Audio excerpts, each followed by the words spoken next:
Petit Jornal. Inteligência e irreverência em doses diárias.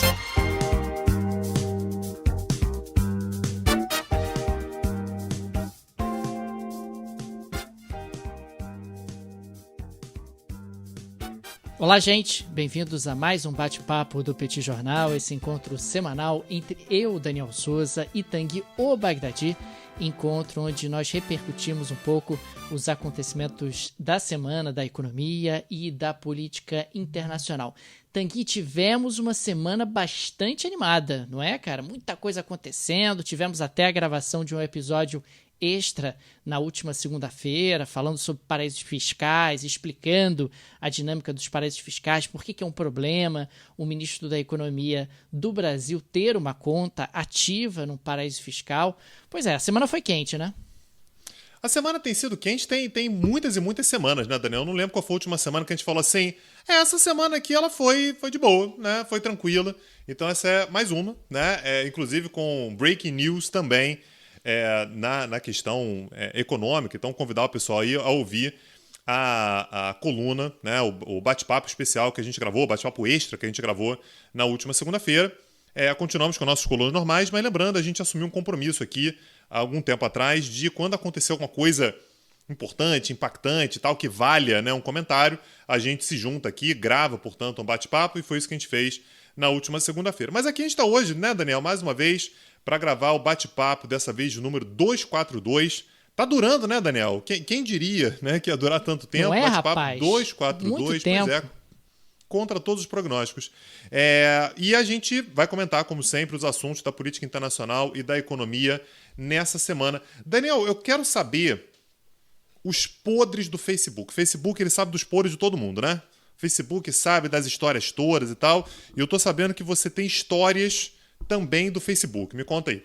Rapaz, essa semana do Facebook não foi boa, né? O Facebook teve aí um apagão na última segunda-feira, esse apagão que acabou paralisando durante várias horas o funcionamento do WhatsApp, do Instagram e também do próprio Facebook, da plataforma original. Agora, nós não tivemos apenas isso, Tanguy.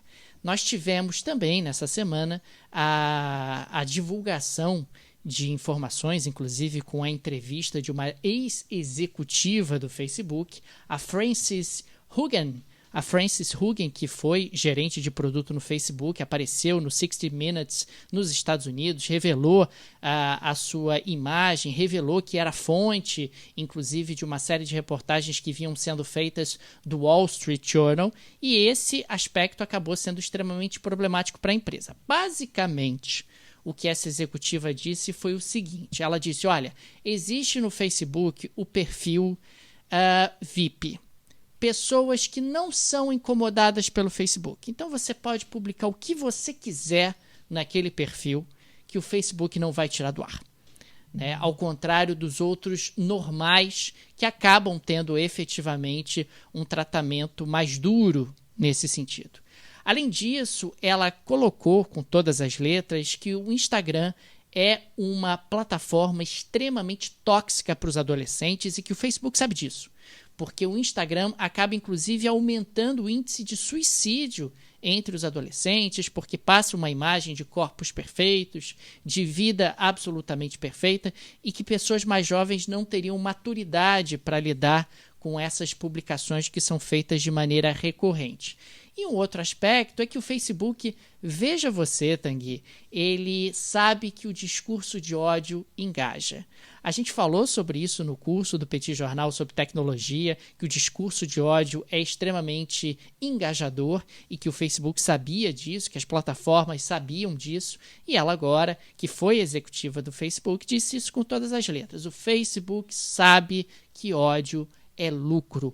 Ódio é lucro em termos de plataforma, porque aumenta o engajamento e aumenta o tempo que você permanece na plataforma ou no aplicativo. E isso acabou sendo muito impactante. Ela colocou, inclusive, que o Facebook é diferente de outras big techs, que o Facebook preza muito pelo silêncio dos seus colaboradores, que tem uma coisa um pouco mais fechada nesse sentido. Ou seja, o Facebook teve uma semana extremamente difícil, com o apagão e também com a divulgação dessas informações em relação ao comportamento da companhia.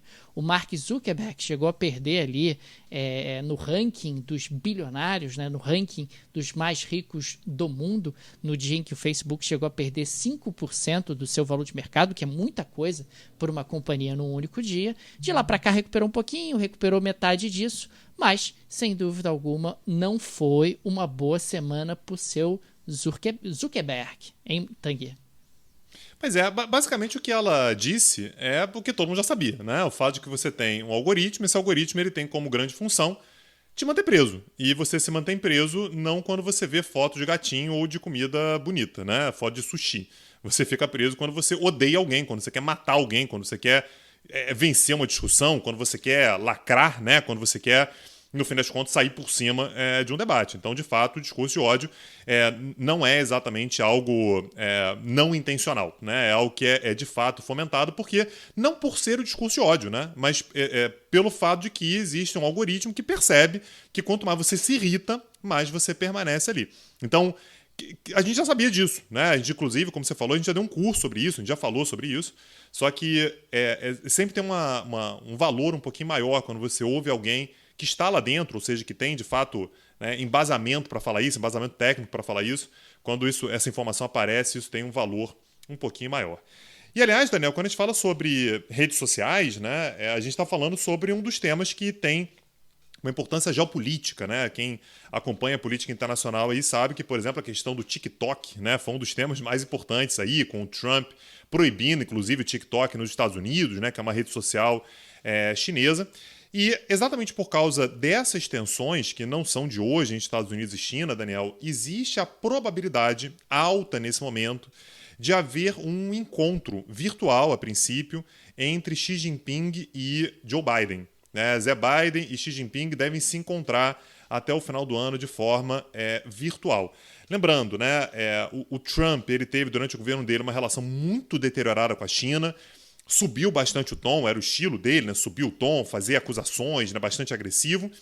E é importante lembrar que quando o Biden assumiu, não é que exatamente mudou o cenário, mudou o estilo, mas você continua tendo uma postura bastante dura dos Estados Unidos com relação à China. Então, essa probabilidade de um encontro entre os dois, ela veio a partir de uma reunião que aconteceu em Zurique, na Suíça, entre altas autoridades da política externa dos dois países, né, então chineses e americanos, né, no escalão de cima da diplomacia se encontraram, e a ideia é mais ou menos o seguinte: olha, a gente está precisando dar uma acalmada, estamos precisando aí dar uma recuada, a situação, o tom subiu um pouco demais, os dois querem evitar crise, evitar confrontação. Então, esse encontro durou, né, lá em Zurique, durou mais de 6 horas, uma tentativa de alinhar, né, de fazer com que algumas tensões elas sejam desarmadas enquanto podem, enquanto dá para desarmar. Lembrando, já houve de fato um encontro, que isso aqui eu já comentei aqui, inclusive, né, em março desse ano agora, a gente teve um encontro diplomático envolvendo, inclusive, o secretário de Estado americano, Antony Blinken, que recebeu a delegação chinesa no Alasca. Daniel, porra, você quer receber alguém num lugar absolutamente, né, pouco convidativo, você recebe o cara no Alasca, né? Então, os chineses foram recebidos nos Estados Unidos em março desse ano, no Alasca. Então, há uma tentativa de contornar esse tipo de situação para ter uma relação um pouco mais tranquila. Mais uma vez, os Estados Unidos devem colocar na mesa temas como Taiwan. Aliás, gravei uma coluna sobre Taiwan. Taiwan está dizendo que a qualquer momento os Estados Unidos vão atacar... Perdão, o Taiwan está dizendo que a qualquer momento a República Popular da China vai atacar Taiwan, dizendo que os Estados Unidos têm que se preparar, que a Austrália tem que se preparar porque é iminente. Então, esse é um tema que está sendo levado para a mesa pelos Estados Unidos. Questões relacionadas ao Mar do Sul da China, questões relacionadas a Xinjiang, né, que é aquela região da China que tem população de maioria muçulmana, né, que a China, portanto, tem uma postura repressiva com relação a essas minorias muçulmanas. Então, são temas que estão sendo tratados, mas há, aparentemente, uma intenção de, até o fim do ano, dar uma amenizada na situação.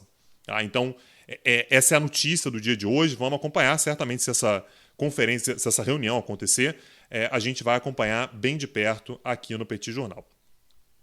E aí, Daniel, aproveitando esse cenário, a gente teve uma notícia hoje que tem inclusive um paralelo histórico importante. Um jornal chinês chamado South China Morning Post, um jornal importante na China, disse que ao longo de 6 semanas, ali em meados desse ano agora, então até agosto, então deve ter sido ali entre junho, julho, agosto, né, mais ou menos por aí, um figurão de Wall Street passou 6 semanas na China. O nome desse cara é John Thornton.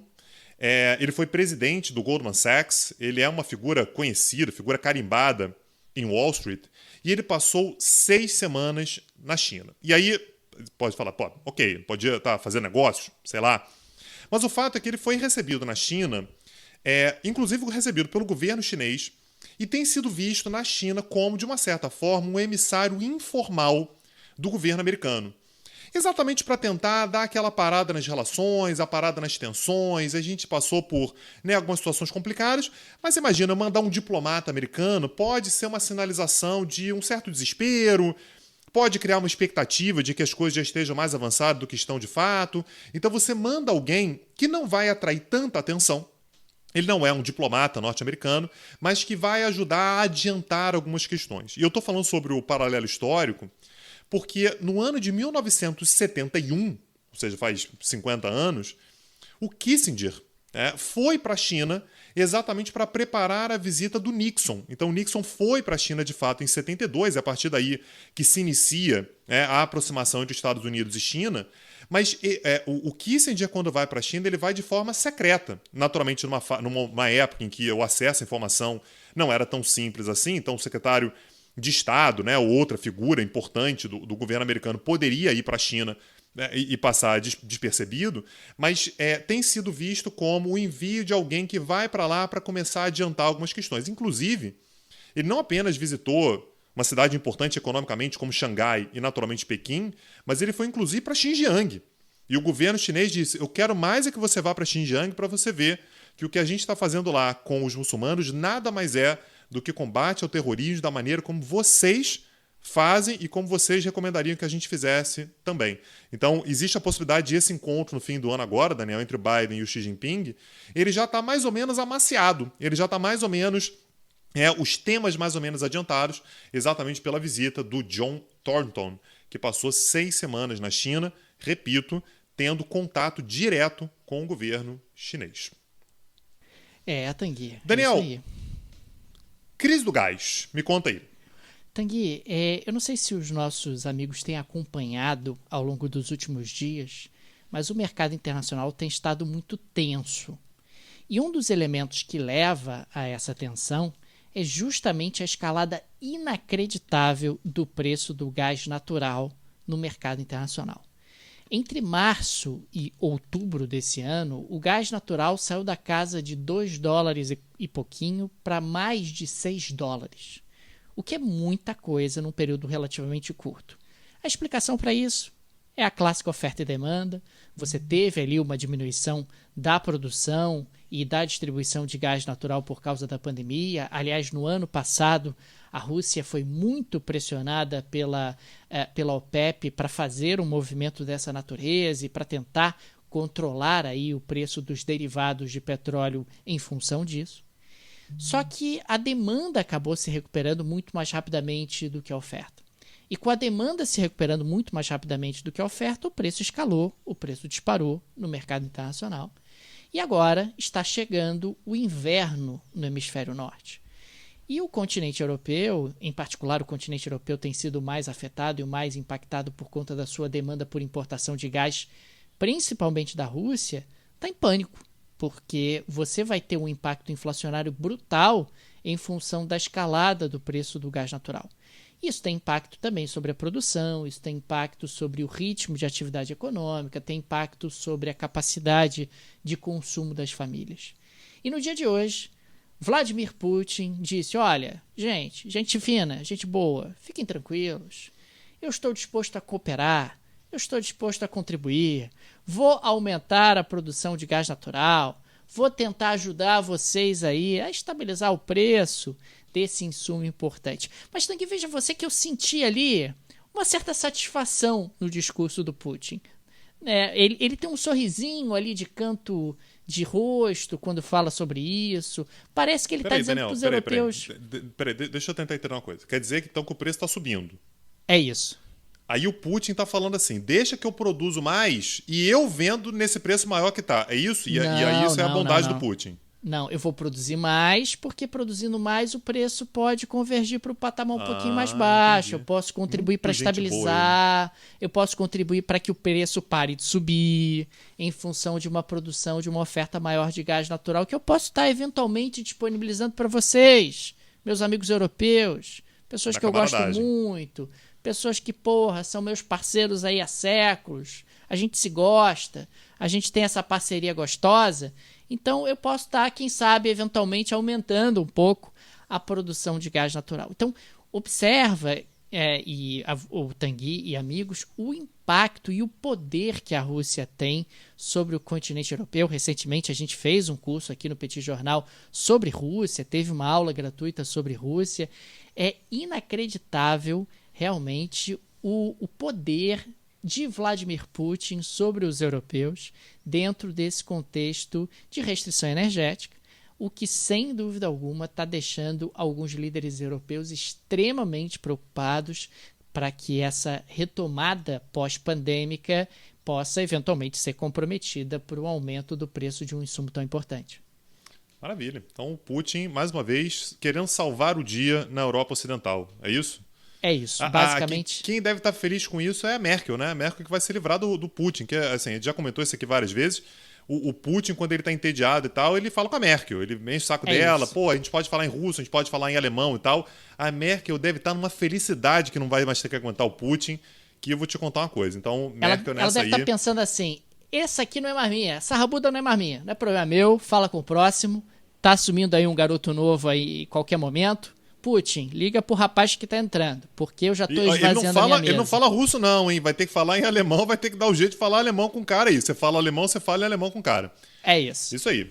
Ô, Daniel, um dos assuntos que a gente mais falou esse ano agora foram as eleições no Peru. Né? Você lembra que a gente acompanhou de perto aqui a eleição que teve no segundo turno ali a Keiko Fujimori e o Pedro Castilho. O Pedro Castilho venceu, né, as eleições no segundo turno e se tornou presidente e assumiu tem cerca de 2 meses. E nesses 2 meses, Daniel, o que aconteceu foi que o Peru está em crise política. Basicamente, o que aconteceu hoje foi que 2 meses depois... Não pode ser. Eu juro pra você. Não pode 2 ser. meses depois do início do governo, pode acreditar em mim, 2 meses depois do início do governo, o Pedro Castilho pediu para o seu primeiro-ministro renunciar. Olha o seguinte, não está dando certo, não está rolando, eu gostaria que você entregasse o cargo, e o camarada foi lá e entregou o cargo. Tá? Então, lembrando, né, o Peru tem um presidente, né, mas tem também um primeiro-ministro que é como se fosse, Daniel, só para comparar com o Brasil, o ministro da Casa Civil. Né? O primeiro-ministro é o cara que supervisiona ali os ministros e tal. Então, é um cara absolutamente estratégico pro governo do Pedro Castilho. O nome dele é Guido Bellido e assim, é um dos nomes mais falados da política peruana desde o início do governo. Ele era uma pessoa relativamente desconhecida, faz parte do mesmo partido do Pedro Castilho, né, que é o Peru Libre. Ele assumiu o cargo de primeiro-ministro com uma postura que era considerada mais à esquerda do que o Pedro Castilho. Tá? Então, já gerava determinados desconfortos. Lembrando, né, o Pedro Castilho não tem maioria no Congresso. O Pedro Castilho é o do chapelão. O Pedro Castilho é aquele rapaz que é a favor, ao mesmo tempo, do marxismo e do conservadorismo. É isso, né? Isso. Então, não gosta de casamento homossexual, também acha que não tem que legalizar droga, nada disso. Casamento entre um homem e uma mulher, mas é marxista-leninista. Né? Rapaz, isso é um suco de América Latina, né? Isso é suco de América Latina pura. Exatamente. Então ele colocou um primeiro-ministro que é do partido dele, mas era considerado excessivamente à esquerda. Ele mesmo deu sinalizações de que, olha, ele está gerando instabilidade demais. Só para a gente ter uma noção aí dos problemas que o Guido Bellido, né, o então primeiro-ministro, estava gerando, desde que ele assumiu o cargo de primeiro-ministro, ele vinha falando cotidianamente, constantemente, sobre a necessidade de nacionalização do gás natural peruano. O gás natural peruano, aí você fala assim, mas então deve estar nas mãos aí de uma empresa alemã, uma empresa americana, uma empresa francesa e tal. E não, quem explora o gás natural no Peru é uma empresa argentina, a Plus Petrol, e ele ficava falando o tempo todo. Não pode ser. Argentina sendo imperialista... No Peru? No Peru. Ah, meu Deus do céu.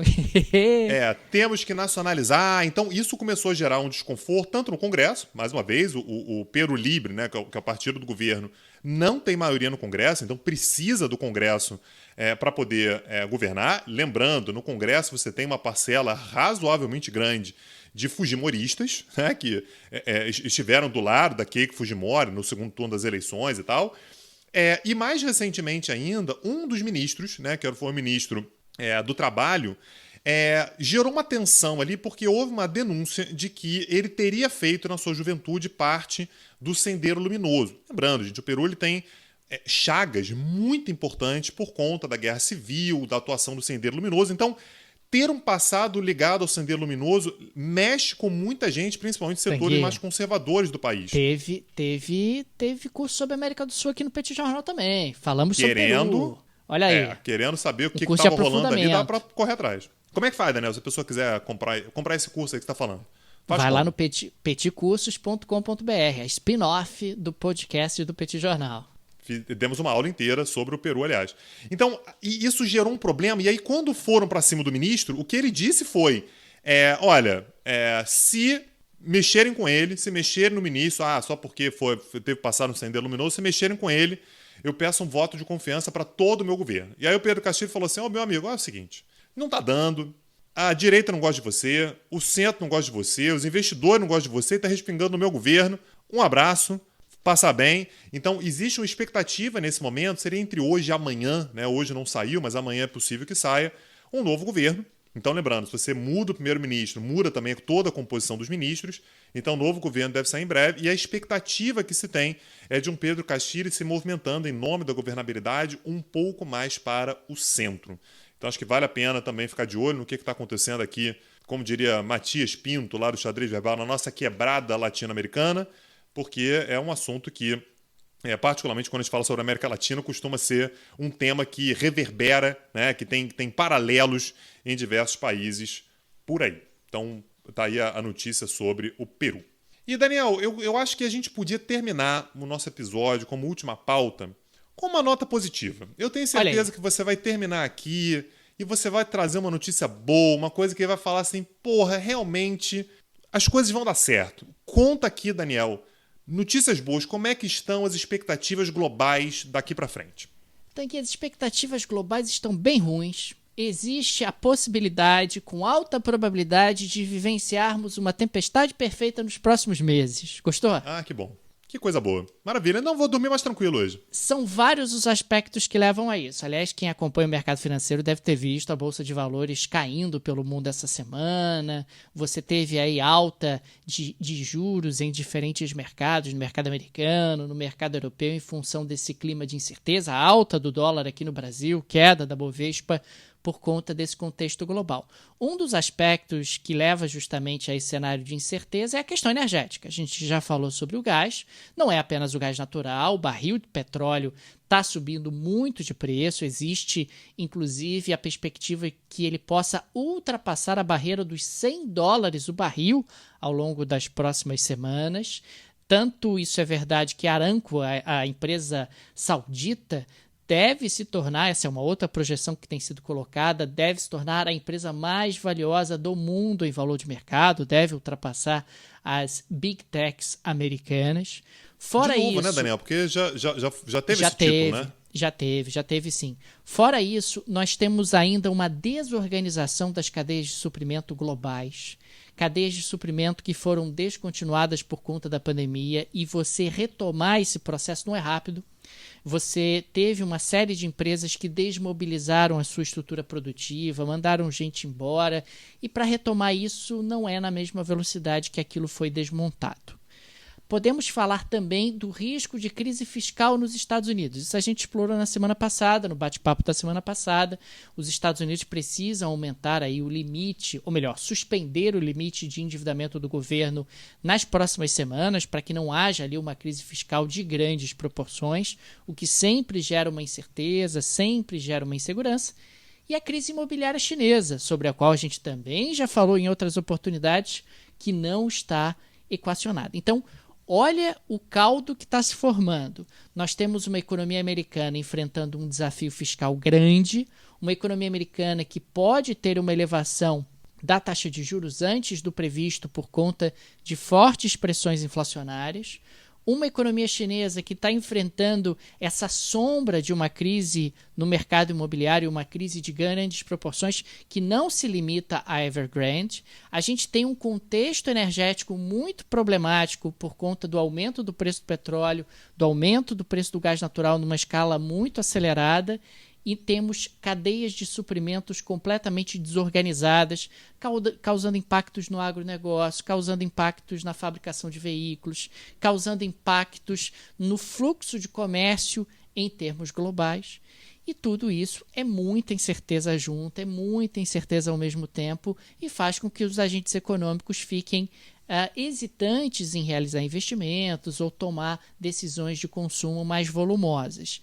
É por isso que o mundo está nervoso nesses últimos dias, a ver o que acontece daqui para frente, mas existem muitos elementos de tensão e de preocupação juntos, o que tem levado a essa escalada do dólar no Brasil, tem levado à queda da Bovespa no Brasil, tem levado à queda das bolsas internacionais, por conta desse temor que a recuperação seja mais lenta do que se esperava, a recuperação da economia mundial no pós-pandemia, e que a inflação seja mais forte. E o Brasilzão da massa, tá preparado para essa daí, Daniel? Estamos com tudo no lugar, tudo certinho para enfrentar essa tempestade aí de frente, peito aberto? Não. No caso, não. Inclusive, o Fundo Monetário Internacional fez uma observação essa semana sobre a América Latina em geral e disse que a América Latina está muito mal posicionada para esse contexto desafiador que o sistema internacional nos impõe. Então, não, a gente tem aí uma série de problemas no Brasil, de desafios, tanto do ponto de vista político quanto do ponto de vista econômico. E do ponto de vista econômico, a gente está tendo uma sucessão de improvisos, o que é um problema sempre que se fala de política econômica. Maravilha. Então vai dar tudo certo, né, Daniel? A gente vai terminar com mais uma vez, esse pensamento, esse momento positivo, as coisas dando certo. Vai dar tudo certo. O que importa, Daniel, é o pensamento positivo. A pessoa ficar bem com ela mesma, gratiluz, e tudo vai funcionar. Ô, Tanguy, tudo vai fluir. Se você mora na Alemanha, tá frio, não liga o gás, economiza o gás. Né? É isso que o presidente recentemente disse.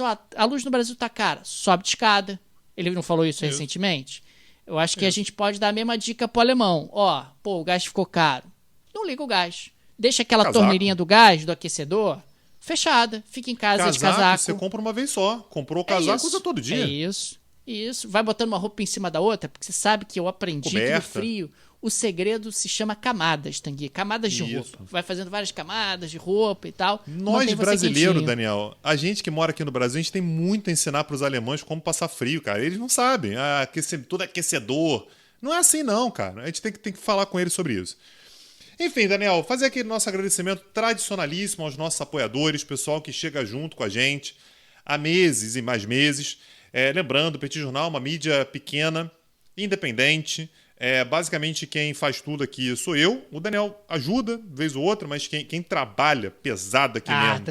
Tanguy, pô... O que é, Daniel? Pode falar. Eu trabalho muito no Petit Jornal, mas muito mesmo. Então tá bom. Enfim, então...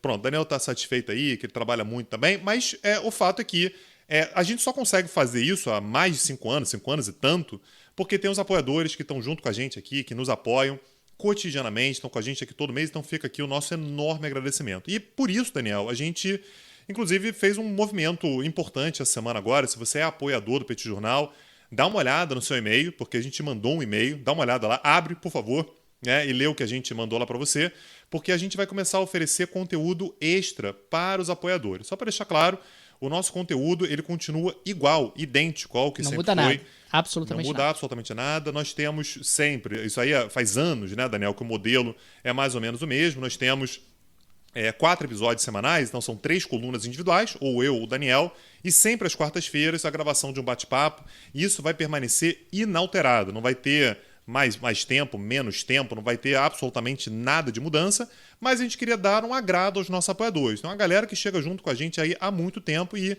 a gente tem que admitir que a gente não ofereceu nada a mais para essas pessoas, então a gente vai ter aqui um agrado que vai ser dado, que deve ser uma coluna semanal, provavelmente, algum pensamento a mais que a gente vai gravar e que vai ficar disponível lá na Orelo. A Orelo, só lembrando, é a nossa parceira no Petit Jornal, é uma plataforma que valoriza os produtores de conteúdo. Então, se você quiser se tornar apoiador do Petit Jornal, acessa lá a Orelo, tem no aplicativo e tem na versão web, orelo.cc/petit. E lá você vai encontrar episódios extras do Petit Jornal se você for apoiador. Reitero, se você não for apoiador, você continua tendo acesso ao nosso conteúdo da maneira como sempre foi. A quantidade Daniel, continua igual, né, Tanguy? A quantidade de conteúdo continua gratuito igual, o tempo continua igual. Né? E, aliás, ao longo dos últimos tempos, a gente, inclusive, trouxe uma inovação. Né? A gente começou a fazer colunas um pouco mais em cima do fato. Né? Então, teve lá a crise no Afeganistão, a gente gravou 2 bate-papos, né, com um tempo um pouquinho maior e tal, para repercutir os assuntos. Teve crise imobiliária na China, teve ministro da Fazenda aí com dinheiro escondido, sabe-se lá onde. A gente gravou coluna aqui também. A nossa intenção é continuar exatamente com a mesma coisa, só que a partir de agora com episódios extras para os apoiadores. Acessa lá, Orelo, que eu tenho certeza que você não vai se arrepender. E, Daniel, estamos passando por um momento de luto, né? Mantemos aquele nosso momento de luto. Rapaz. Angela Merkel está indo embora. Daniel se manteve na ilusão. Quem acompanha o Petit Jornal aqui sabe. Não, Tanguy está falando que ela vai embora, mas ela não vai. Ela vai acabar ficando. E ela está indo embora. Então, para isso, para o Daniel poder se despedir de maneira honrosa, sem tanta dor no coração, o que a gente está fazendo, Daniel? Onde é que está sendo a sua terapia? Me conta. Estamos fazendo um curso sobre a Alemanha. Tivemos uma aula gratuita e agora estamos tendo um curso de aprofundamento sobre a Alemanha, a importância da Alemanha do ponto de vista econômico, político, geopolítico. Tivemos a primeira aula essa semana, ontem. A aula está gravada e disponível para quem quiser lá no petitcursos.com.br. E teremos mais 3 aulas, né, Tanguy? 3 aulas ao vivo, falando um pouco sobre o papel da Alemanha no mundo. Maravilha. Então, se você quiser se inscrever, repito, né, www.petitcursos.com.br.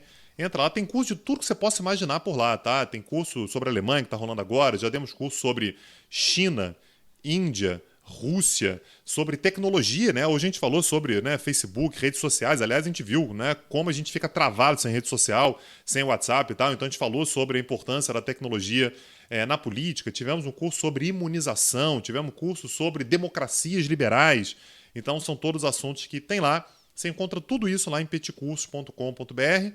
Terça-feira, 21 horas, é dia de curso. Essa semana agora não vai ter, na semana que vem, porque é feriado. Mas na outra semana a gente já volta a falar sobre a Alemanha. Não é isso, Daniel? Maravilha. É isso. É isso. Abraço, gente. Valeu. Tchau, tchau. Tchau, tchau. Petit Jornal. Inteligência e irreverência em doses diárias. Acesse www.petitjornal.com.br.